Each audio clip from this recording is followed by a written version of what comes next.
अस्सलाम वालेकुम। चाचा वीज़े वाला इंजीनियर मोहम्मद राशिद कुछ अर्सा गायब रहने के बाद दोबारा हाजिर है। एक बहुत ही अहम पॉइंट, इंशाल्लाह जो लोग सऊदीया जाना चाहते हैं उनको इस मसले से वास्ता पड़ेगा। इससे पहले सऊदी गवर्नमेंट ने नेफ्टेक इंट्रोड्यूस करवाया उन लोगों के लिए जो स्किल्ड लोग थे।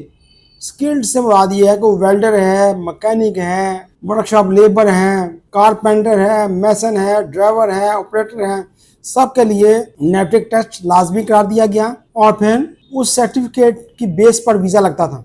अब उन्होंने जो वाइट कॉलर जॉब्स हैं, नेफ्टेक तो आप कह सकते हैं ब्लू कॉलर जॉब्स के लिए, और वाइट कॉलर जॉब्स के लिए ऐसी जॉब्स जिसमें सुपरवाइजर्स हैं, इंजीनियर्स हैं, अकाउंटेंट हैं, सेल्स ऑफिसर्स हैं, इन सब के लिए ये अच्छी खासी लिस्ट है। इन सब के लिए अगर वीज़ा अप्लाई करना है तो वो कहते हैं जी कि आप QVP करवा के आए, सर्टिफिकेशन करवा के आए। वो QVP क्या है?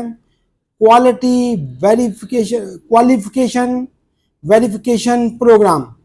क्वालिफिकेशन वेरिफिकेशन प्रोग्राम वो ये होगा कि आपका जिस ट्रेड का वीज़ा है, जिस माना का वीज़ा है, क्या आपकी क्वालिफिकेशन उसके साथ मैच करती है तो ठीक है, वीज़ा लग जाएगा।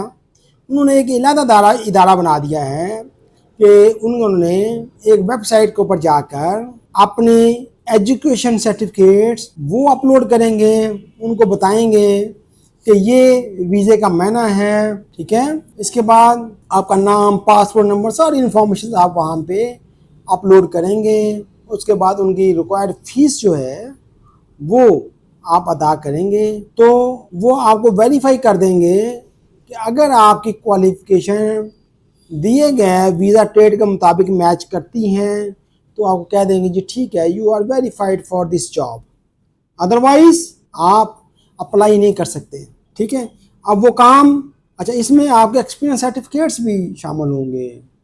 तो ये मैंने आपको अगली वीडियो में, इससे अगली वीडियो में आपने कैसे ये अप्लाई करना है, कौन कौन से डॉक्यूमेंट्स होंगे, कितने स्टेप्स होंगे, ये मेरी अगली वीडियो में आपको आएगा। इससे हुआ ये है कि हमारे लोगों के लिए, जो लोग दफ्तर में बैठ के ही कहते थे ओ यार मेरी बगाल सुनो, ओ मुंडे आओ काका, मोहम्मद शरीफ दे 5 साल का तजर्बा बना दे, डिप्लोमा बना दे, तो दफ्तर में बैठ के सब बना के तो जी वो जी वीज़ा लग गया।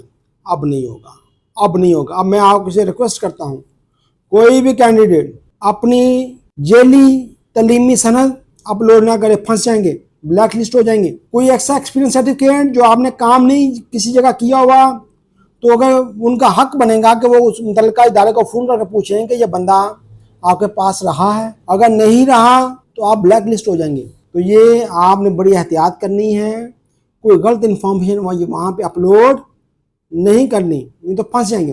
तो बेटा मेरा जो चैनल जो है वो सब्सक्राइब करें और हमारा जो फेसबुक पेज है उसको फॉलो करें ताकि आप तक इन्फॉर्मेशंस पहुंचती रहें।